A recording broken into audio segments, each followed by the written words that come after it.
လက်ရှိချန်ပီယံ PSG ကိုနူးကန့်မှာဒူးထောက်ပေးလိုက်ရတဲ့ဘာစီလိုနာ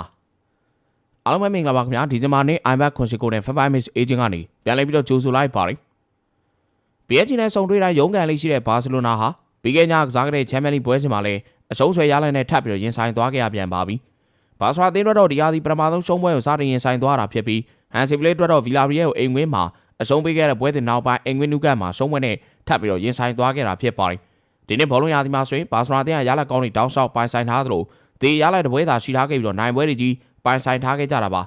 အဲ့လိုဆက်ဆောင်ကောင်းတွေပြသပြီးတော့ရလဒ်ကောင်းတွေပိုင်ဆိုင်နေတဲ့ဘာစရာအသင်းကို PSG အသင်းကနူးကန့်ထိလာပြီးတော့အနိုင်ပြသွားခဲ့တာဖြစ်ပါတယ်ဘာစရာအသင်းကပြီးခဲ့တဲ့ညပွဲစဉ်မှာပြိုင်ပွဲအသင်းတိုင်းစစ်ကိုလူကြုံမောဖမ်းပြီးတော့ကစားခဲ့ကြမယ် PSG အသင်းနီးပြလူဝစ်စင်နရီကတော့စူပါပွဲစဉ်ကိုအကောင်းဆုံးကြော်ဖြတ်ပြီးတော့ဘာစရာကိုနိုင်သွားခဲ့ကြပါတယ်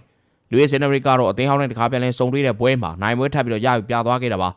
နူးကန်ဆိုတာလူဝစ်စင်နရီရဲ့အောင်မြေတစ်ခုဖြစ်ခဲ့ဆိုတာအားလုံးလည်းသိထားခဲ့ကြပြီဖြစ်လို့အခုဒီလည်းနူးကန်ကွင်းထဲမှာလူဝစ်စင်နရီတယောက်နိုင်ပွဲတွေဆက်ပြီးတော့ရယူပြနေခဲ့ပါသေးတယ်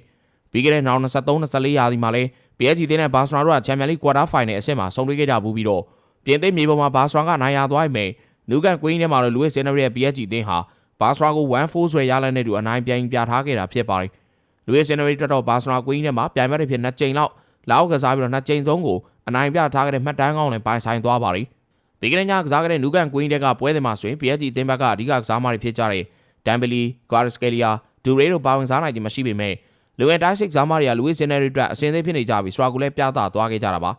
နှစ်သင်းစလုံးတိုင်းစစ်အားတန်တဲ့အသင်းတွေဖြစ်တာကြောင့်ပွဲရပြန်လည်တိုင်းစစ်စမှုတွေနဲ့ကြီးကောင်းခဲ့ပါတယ်ပွဲစားပွဲမှာဘာစရာအသင်းက PSG ကိုဖိအားပေးကစားနိုင်ခဲ့ပြီးတော့ဖရန်တိုရက်ရဲ့အပိုင်ကန်ချက်တစ်ချိန်ကိုစပါးကြီးရှင်းလုံးနိုင်ခဲ့လို့သာဘာစရာတို့စောစီဂိုးများခဲ့တာပါခုပွဲမှာမာကတ်ရက်ဖို့တယောက်ပုံစံကောင်းတွေဆက်လက်ပြသနေပြီးတော့ဟာကီမီယာတိုင်းစစ်လိုက်ပါကစားတတ်တဲ့အတွက်သူ့ကိုစပါးကြီးကမာကီလုပ်ပြီးတော့ကစားသွားခဲ့ရတာပါ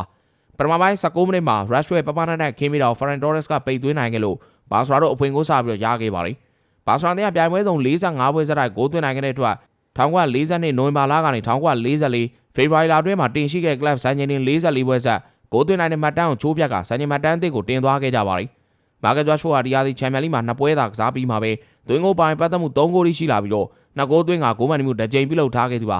ဒါပေမဲ့အဲ့နောက်ပိုင်းမှာ PSG တင်းကဘာစရာကိုကွင်းလယ်ပိုင်းအသာစီးရပြီးတော့တိုင်းစစ်တင်စားခဲ့ပြီး38မိနစ်မှာနူနိုမန်ဒက်ခင်းပေးတာကနေအသက်19နှစ်ပဲရှိတဲ့လူငယ်တိုင်းစစ်ကစားမမိုင်လူကခြေပါကိုသွင်းသွားခဲ့ပါတယ်ဒီလိုမျိုးမှာ PSG တင်းကဘာစရာကွင်းလယ်ကိုလုံးဝအသာစီးနိုင်ခဲ့လို့ဗီဒီညာတူးတဲ့ကကွင်းလယ်တစ်ခုလုံးမောင်းနေကစားသွားခဲ့တာပဲဖြစ်ပါတယ်